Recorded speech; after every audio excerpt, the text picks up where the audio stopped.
and it is time once again to get solar powered. We welcome you back to the Solar Powered Podcast, celebrating the world changing magic of ordinary people sharing extraordinary stories. My name is Ryan Hall. Thank you so much for joining us here today. And I think we've got a real treat for you here today. She's a previous guest on our podcast. Her name is Laura Westman. She's a coach, songwriter, improviser, author. I think she's got enough slashes for a Guns N' Roses concert right now, but she's got a lot of cool things going on right now. Um, got some new music coming out. In fact, it'll be live once this podcast goes live. And she joins us now. Laura Westy, thank you so much for getting solar powered with us again. Ryan, thank you so much for having me back. What an honor. Absolutely. I'm glad to be able to speak with you here today. I remember we connected a few weeks ago, and I think it was like the first time that maybe we had spoken since our previous conversation on the Solar Powered Podcast. Yeah, I think it's been a while. Yeah, Yeah, it was. So thank you so much for taking the time today. totally. I mean, I want to thank you because and how cool to get to be back on the solar powered podcast because as you might remember, I actually wrote about it in my book. You did, and I Yeah. definitely, yeah, no, I guess let's lead off with that. Talk about the book, and I the acknowledgement you gave your appearance and of me of that on that podcast was just really special to me. So if you want to, share a little bit about that. Yeah, I'd love to. So the book, for anybody listening who doesn't know me or hasn't read this book yet, it's called How to Be Creative in the Age of Digital Noise. And there's a lot to say about that book and how it came to be. Maybe we'll talk about that a little bit later. But Sure. in the book, one of the themes that I'm exploring is really how do you find your own voice and really listen to it and cultivate it and curate it and care for it, in an age of humanity where we're just constantly surrounded by digital noise like social media and just those particular influences that can have a really intense like kind of silencing effect on our creative spirit and on our confidence and all of that. And when I was writing the book, I was sort of tracing for myself a bit of a line back through my personal timeline of like, what have been some of the critical moments of hearing myself, like my personal voice, in a way that has been helpful or influential to me. And I've realized that one that was like actually a really huge game changer. Like, talk about inflection point for how I heard myself and how I even thought about myself was I recorded a podcast with you. I think we talked a lot about creativity and improv, and it wasn't anything super crazy now that I reflect on it, but I think it was just this wonderful opportunity to get to carve out some space and time from what felt like a very busy life and connect with you and talk about things that I think are actually really important, like mean Right. a lot to me. And when that podcast came out, I kind of begrudgingly listened to it because I was like, oh, I should probably hear how did it come out, you know? And what I found instead was I was like, oh, this is me. There's like a different me here when I get to connect and drop in and talk about the things that I actually am really passionate about, not the things I feel like I'm supposed to be talking about because of my profession, but the things I Right. actually really deeply care about. And I also heard in that I heard my speaking voice in kind of a new light. And I talk about this in the book because I can't remember if we talked about this together the last time I was on the podcast or not, but I had a dream to grow up and be a singer and an actor. And when I was around the age that I would have been auditioning for schools and singing and, that kind of thing, I developed vocal nodules and I actually had to stop. Like it actually caused me Oh, wow. pain. hmm And so It's a pretty big part of my story is kind of coming back from the heartbreak of that, like the loss not only of that dream, but also this kind of like lack of healthy access to my physical speaking voice, let alone my singing voice, you know? Sure. And I feel like when I listened to our podcast episode together, I actually found myself having an experience about my voice I'd never had, which was actually liking it. Oh, that is incredibly powerful. Just kind of reflecting on something from like my own history is that I my listeners all know that that I was in the I was in the radio business for a long time. I was in radio for like 9, 10 years. When I was in college, that's what I wanted to be in. I wanted to be in broadcasting. I wanted to be a sportscaster, but I never felt like I had confidence in my speaking voice. And I remember discovering an old promo for my for the old radio show that I used to produce. This would have been 98, 99.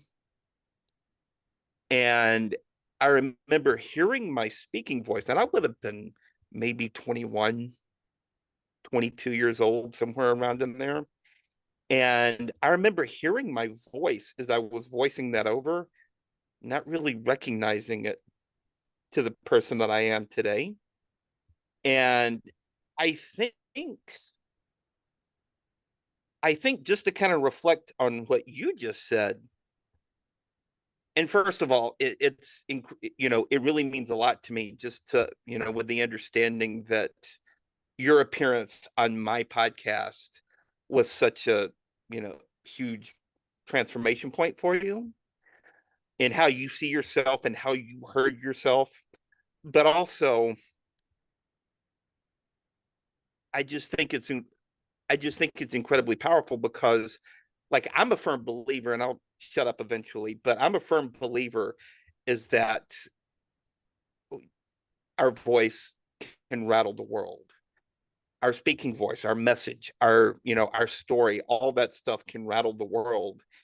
And just kind of knowing that, even as much as I admired you before, before that podcast episode, just kind of knowing that that was a piece of that for you just really means a lot. And I think Mm, not only your listeners to your own podcast, which we'll certainly talk about here, but your listeners to your podcast, but to your music and to your, to your stage work, I think really means a lot. So I'll shut mm. up here eventually. And yeah, if you have any reflections on that. Thank you. That's so cool. That's so special. I know it's such a personal, tender thing to think about your literal voice, I think, Yeah. and what you just shared about yours. And I mean, I think it's such a real and intense feeling, where you're like, oh, this dream that I have is connected to this particular part of me.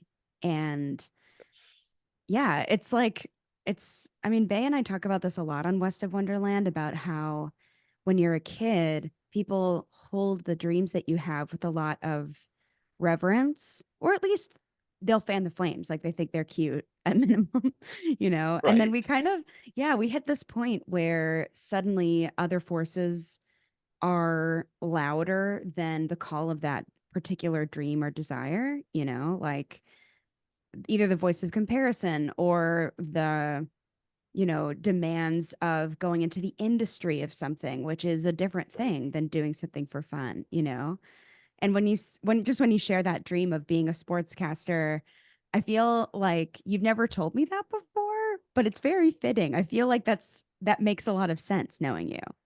It's a Yeah. dream that fits. Yeah.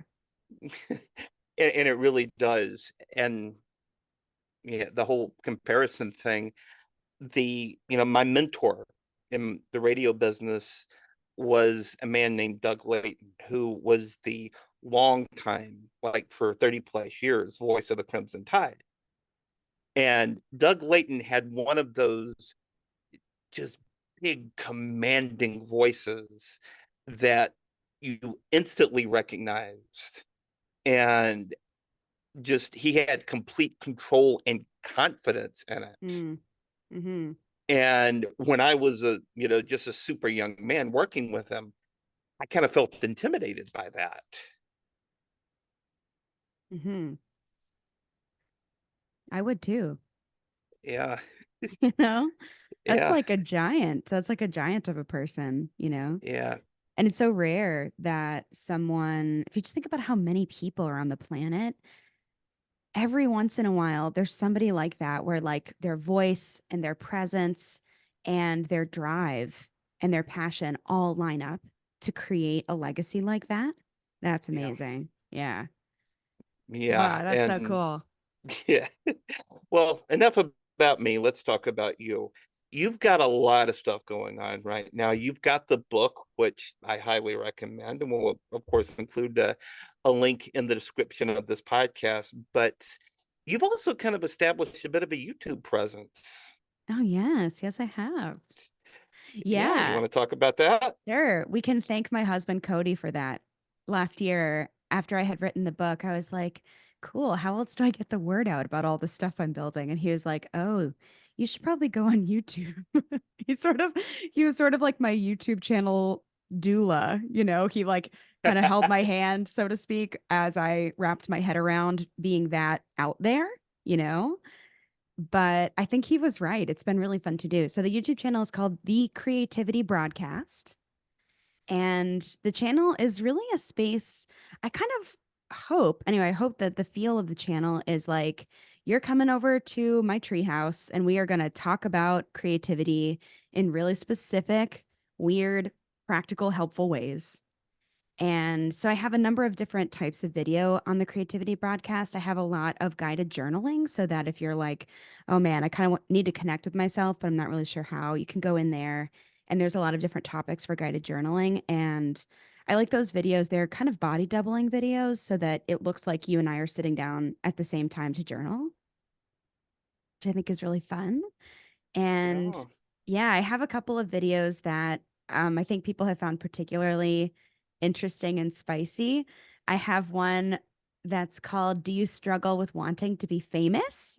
Which I made because one of my dear friends who is she's, you know, has some accolades. She's an Emmy nominated filmmaker and really struggles with what's next in her career and whether or not she should want fame and like, is that a, how does that relate to her creative passion? I don't know. It's just a very interesting question, I think, for a lot of people. And so I made a video about that. But recently I did one about my quote unquote creativity cocoon that I put myself in this winter.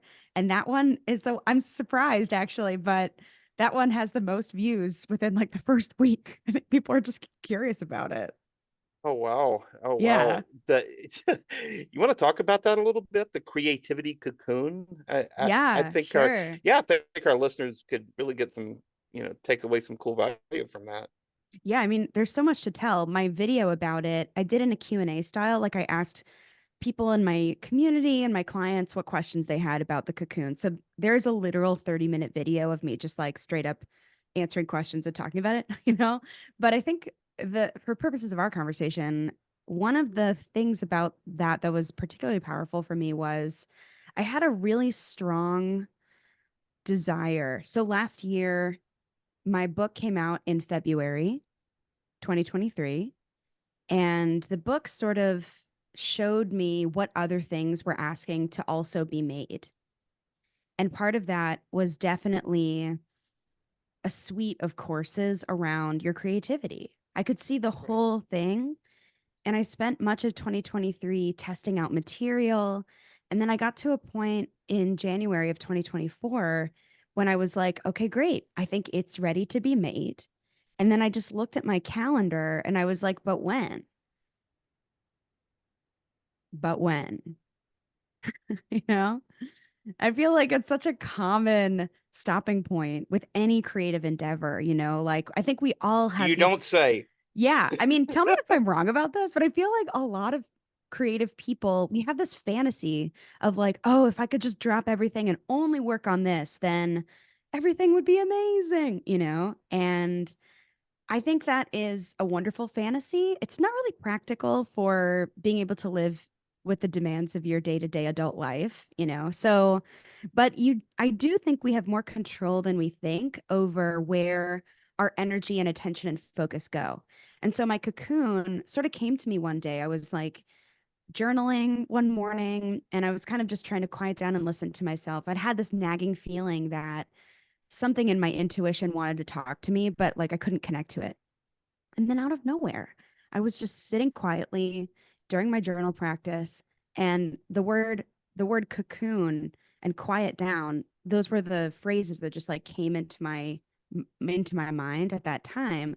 And I was like, "Oh, I actually need to go inward. I need to cocoon.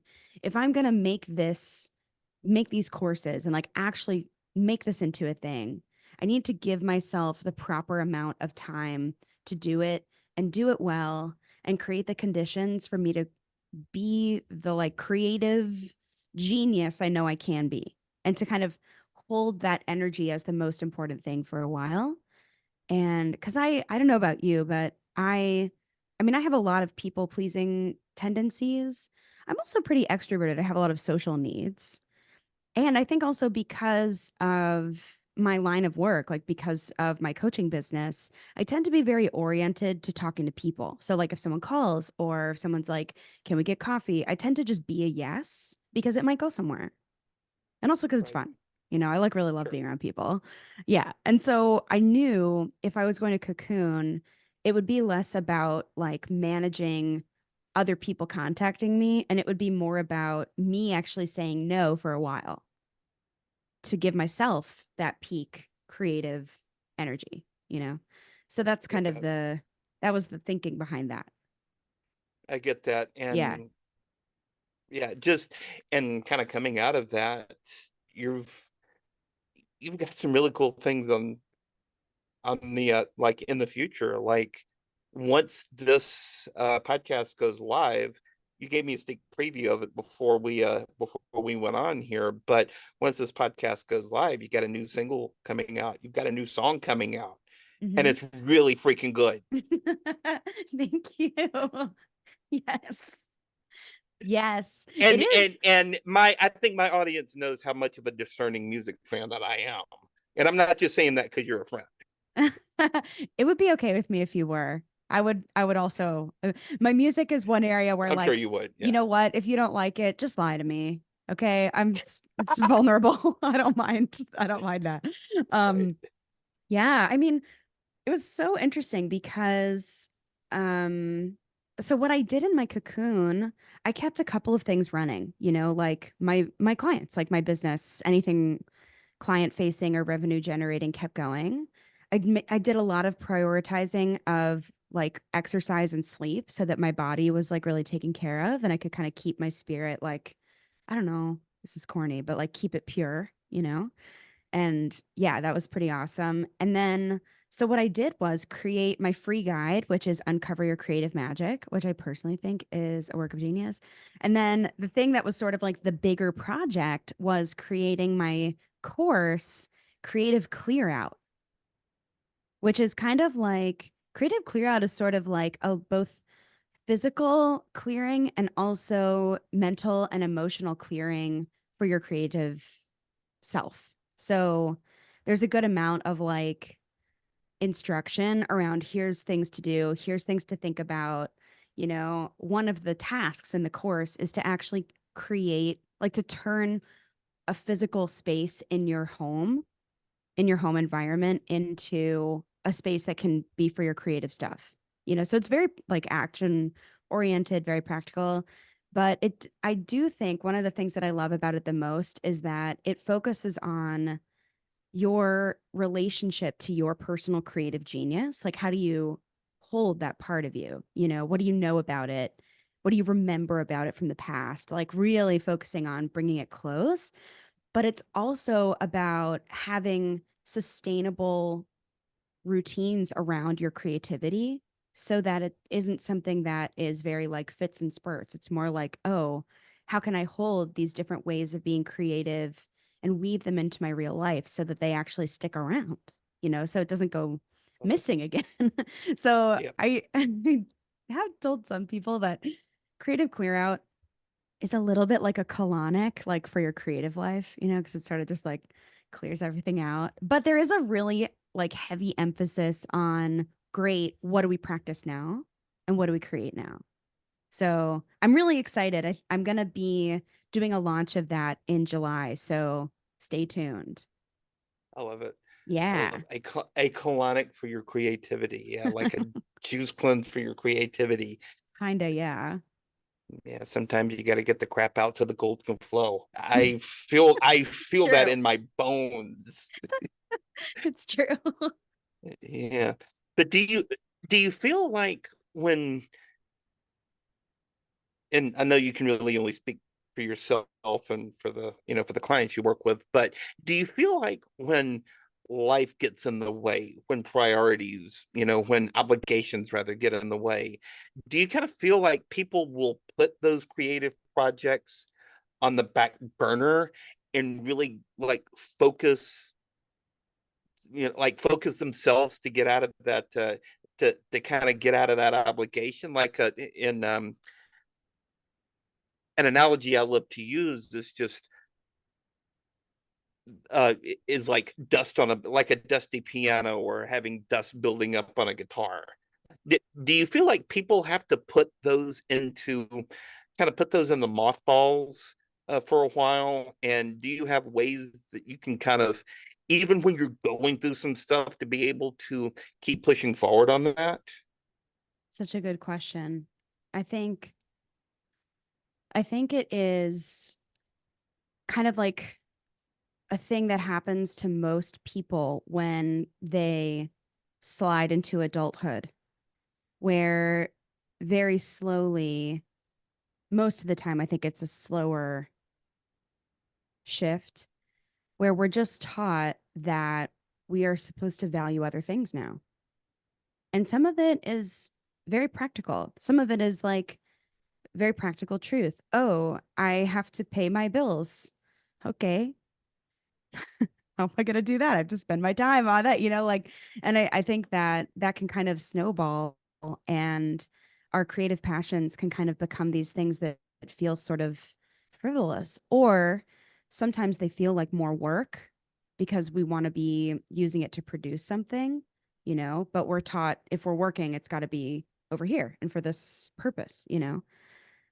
I do also think that the more time that goes by and the more dust that builds up on the piano, so to speak, I think that we very unintentionally, some of the dust is literal, you know, and some of it can also be self judgment. Like we judge ourselves for not doing it, or we hate or we think that, like, because we've been out of it for so long, it's going to be terrible. So what's the point? Or we compare ourselves. And to me, that's the digital noise aspect, is like we're always comparing ourselves to stuff that we're taking in from the internet, which again is not helpful for our own sense of well being and creativity. So I think there's just a lot of layers to the dust. Yeah. And that, have you heard that term that people use sometime about lots of different things, like breaking the seal on something? Yes. Yeah. I feel like that about creative and artistic passions, where like once you break the seal, it's not as hard to get going again, but sometimes that first choice to open up that sketchbook again or to start writing or sing or whatever, sometimes that first one is the one that actually feels the hardest.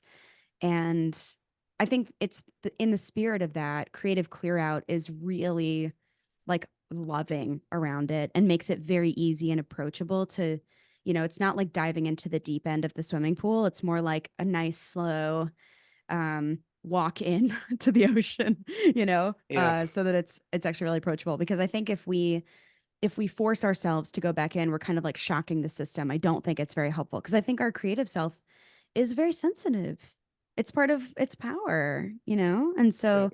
I think I think oh, the other question that you asked was around like, when life is getting really demanding, like what can we do basically?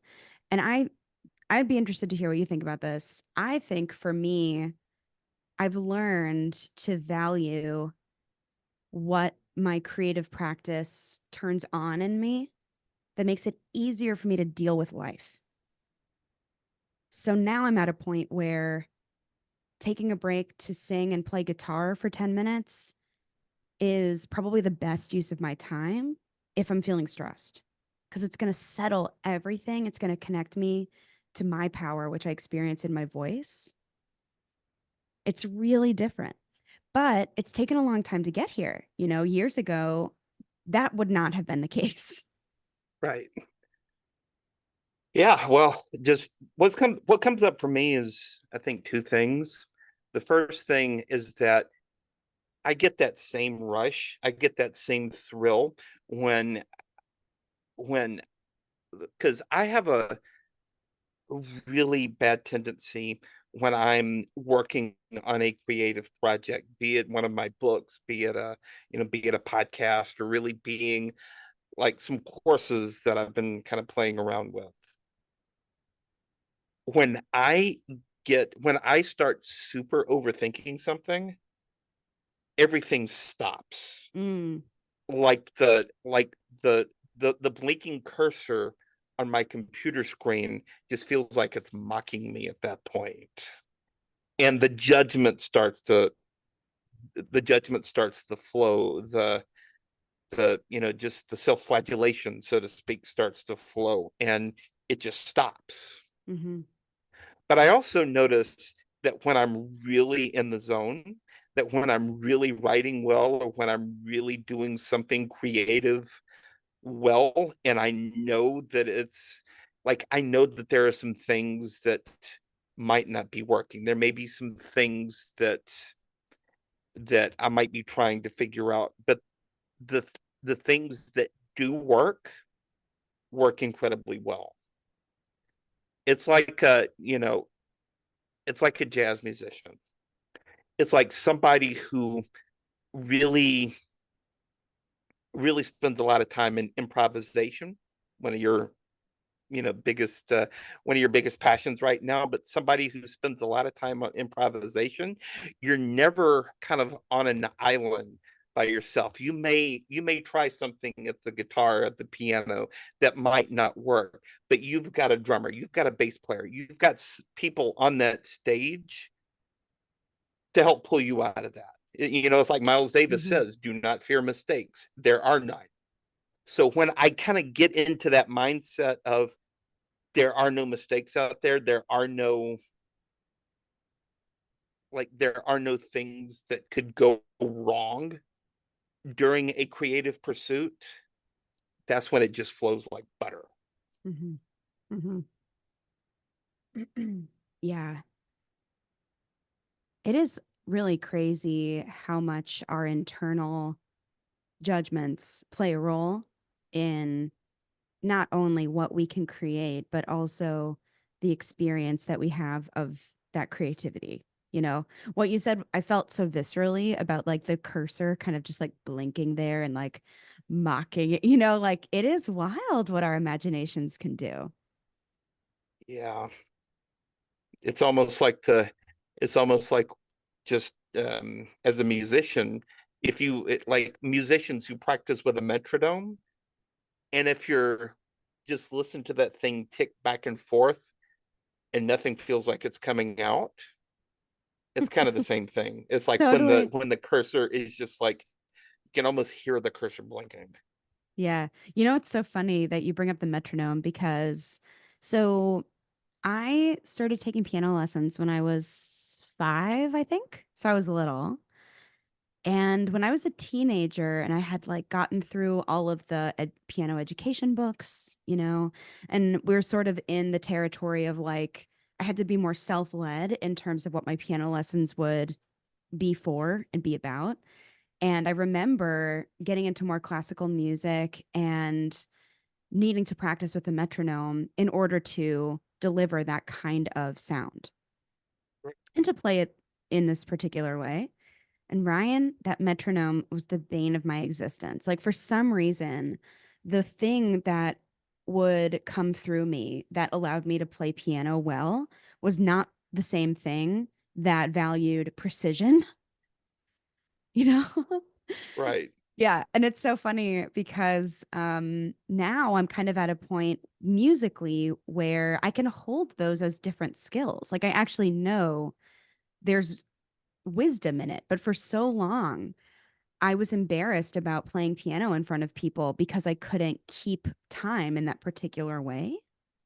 It's just because my natural way of playing is very different. I'm kind of like generating something in the moment instead of like delivering something that has been practiced so it can be performed, et cetera, et cetera.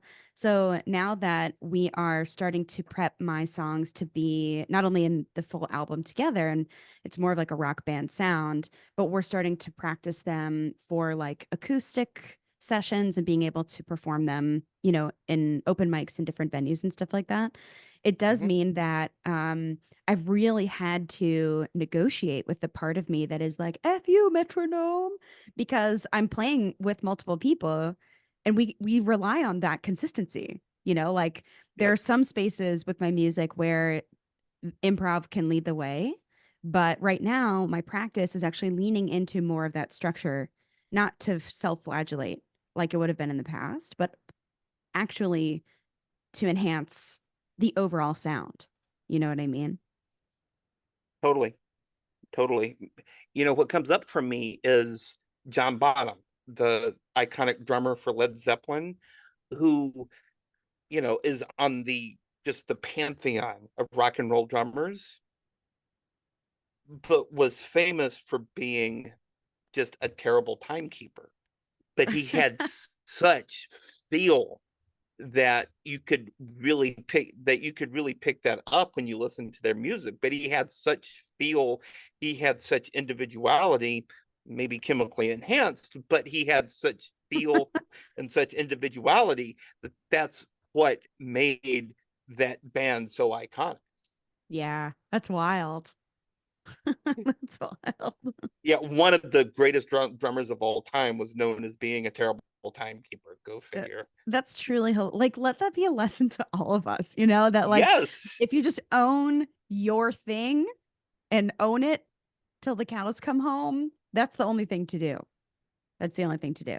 So 2 weeks ago, I got to go and see Guster play up here in Woodstock. And Guster's one of my favorite bands since I was like, I don't know, 14 or 15. You know, I've loved them for a very long time.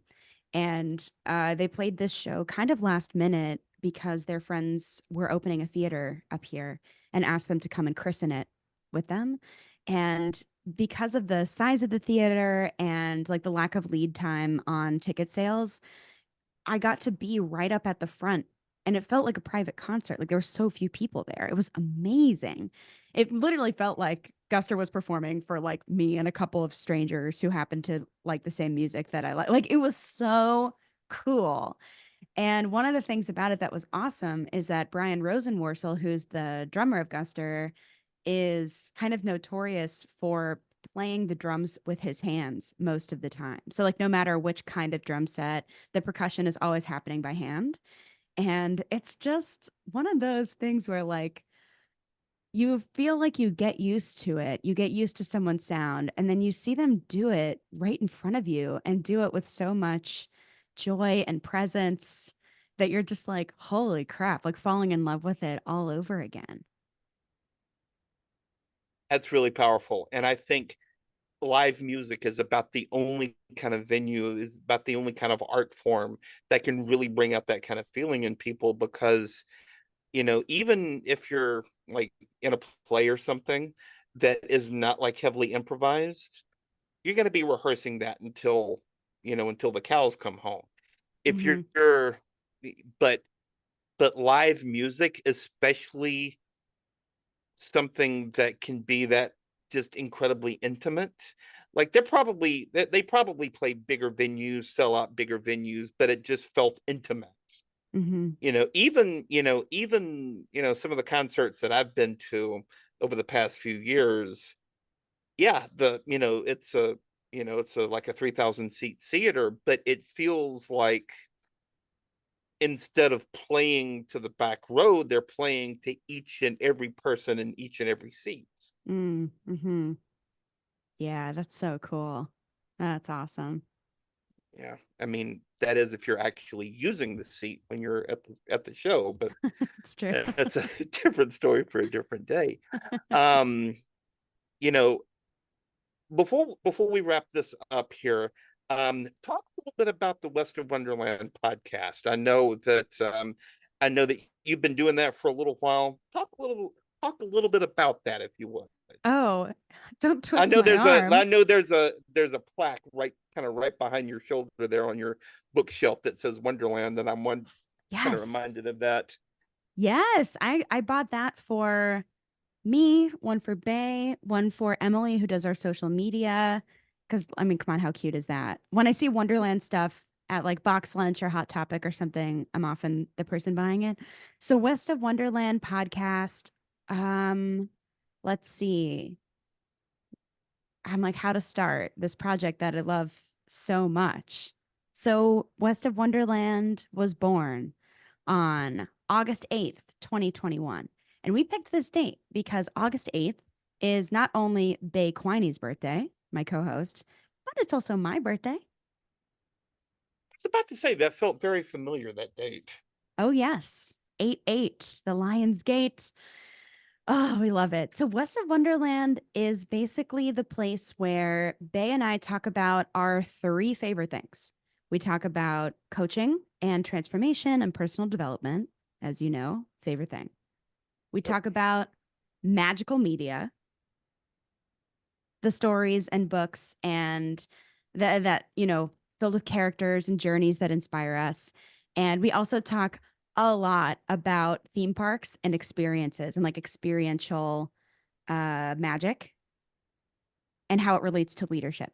So when we started West of Wonderland, we were kind of in a place where I think we both knew we wanted to work together in some capacity, but we didn't have a ton of room, I think, between just both of what was going on in our lives and our businesses at the time to really explore it. So we thought, okay, let's just start a project and we're going to learn through our conversations over time what are the themes, what's in the West of Wonderland lexicon, so to speak.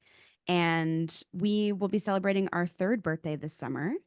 And West of Wonderland also is like I think for a lot of our listeners, some of our listeners are coaches and some of them are people who we could call them muggles. I won't because they know what magic is, people who really want to believe in the power of their own dream and create magical means of getting there.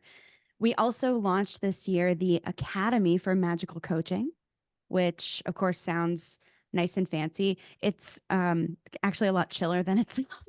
But once a month we have I drop-in say that training sounds terribly sessions. intimidating. I know, doesn't it? We just wanted it to be as close to Hogwarts as possible without calling it Hogwarts. So we do like a once a month drop-in training session.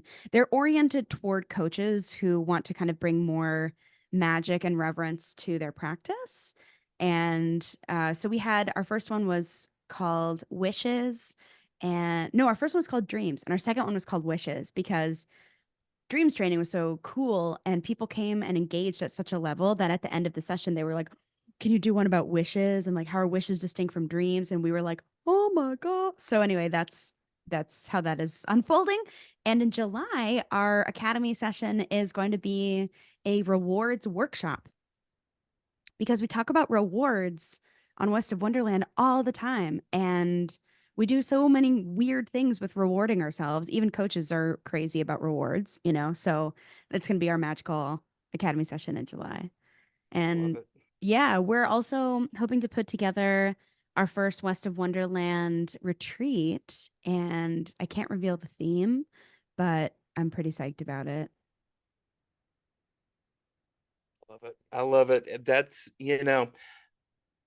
sometimes I find that as a creative human being myself, I mean, let's not, you can't write as many books as I have written without being incredibly creative. But as a creative person myself, I find that if I don't play in that world, if I don't play in the whole, you know, magic is real. If I don't play in that world, nothing gets done, nothing gets accomplished, Mm-hmm. nothing gets made.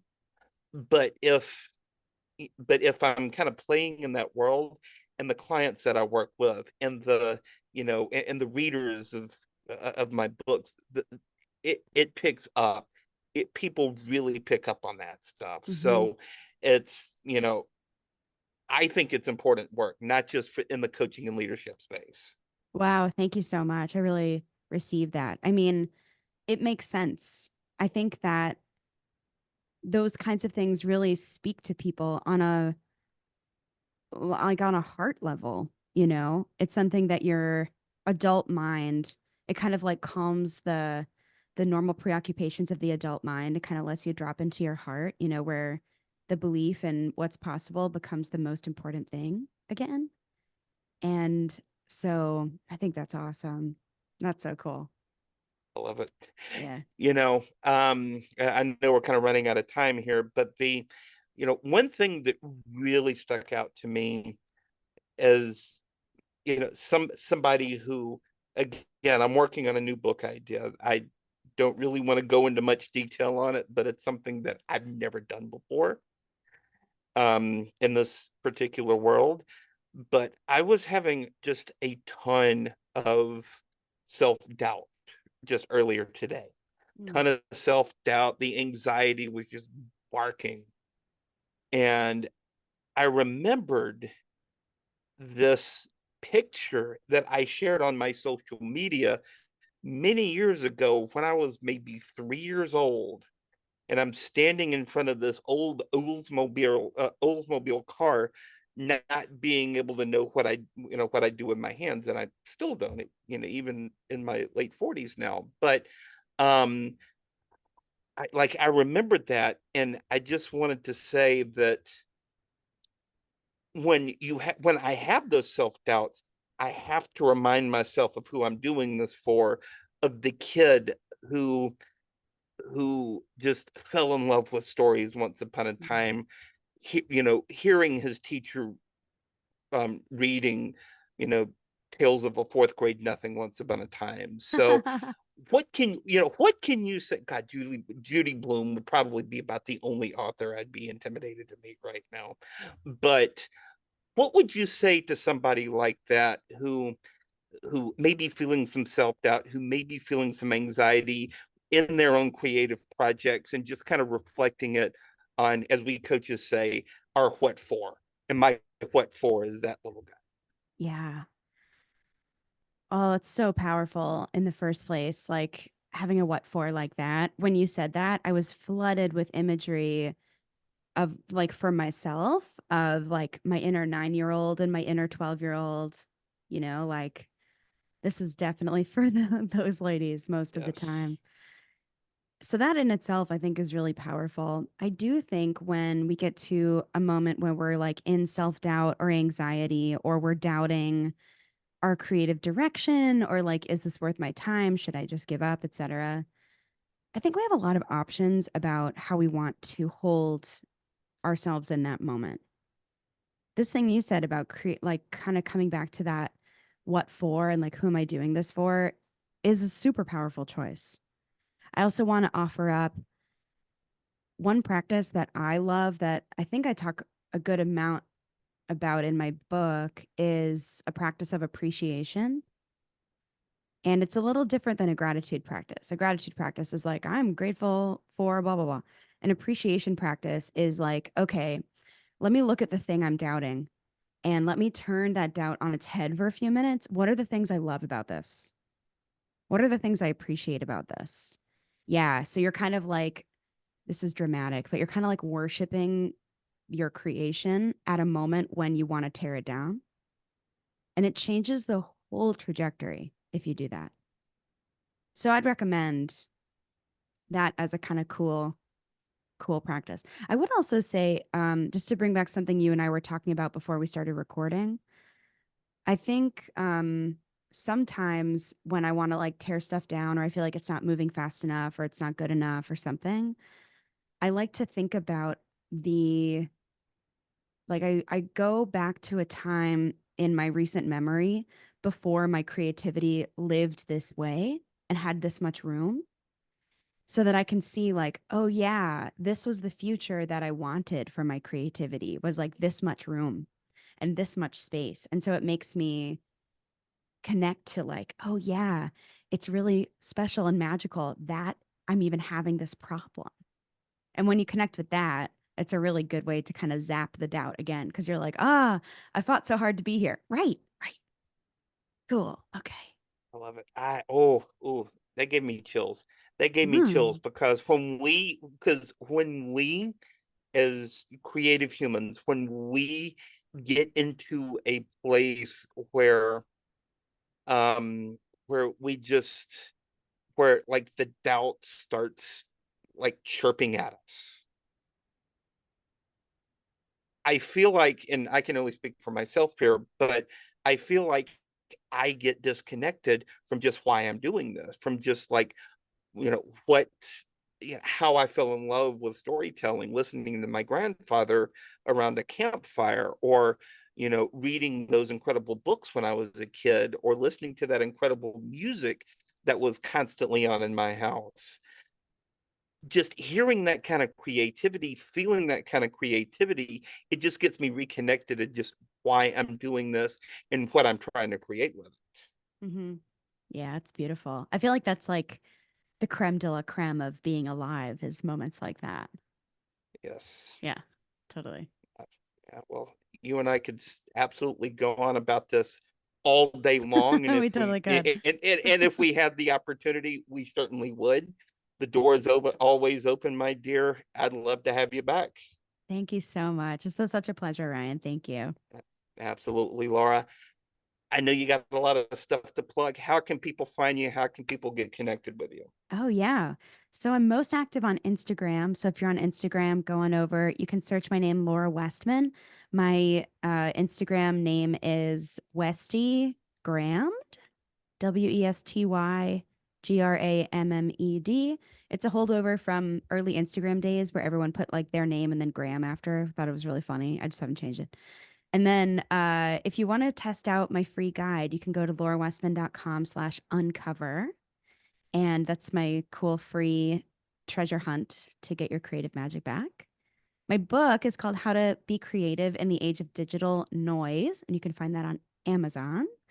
And like I said, my course, Creative Clear Out, is actually going to be available in my launch in July. So if you're following me on Instagram, or if we're friends on Facebook, you'll see some info about that. It's going to be cool. It's going to be not only lifetime access to all of the course modules, but it's going to include a free coaching call and some other bonuses. And it's going to be a good time. Going to be a good time indeed, Laura. Yeah. It's been a real treat. You're a real treat. Thank you so much for getting solar powered with me today. Thanks, Ryan. Bye, everybody. Man. All right. And thank you for listening to the Solar Powered Podcast, a presentation of Royal Hearts Media. For more information about me and what I'm up to, just go to royalheartsmedia.com. You can follow me on the social media machine at Ryan Hall Writes on Facebook, Twitter, and Instagram. Or if you're in the mood, just shoot me a good old fashioned email at royalheartscoaching@gmail.com. But that'll do it for this episode of the Solar Powered Podcast. Until we meet again, this is Ryan Hall saying thanks for listening. So long for now. I love you all, and go get solar power.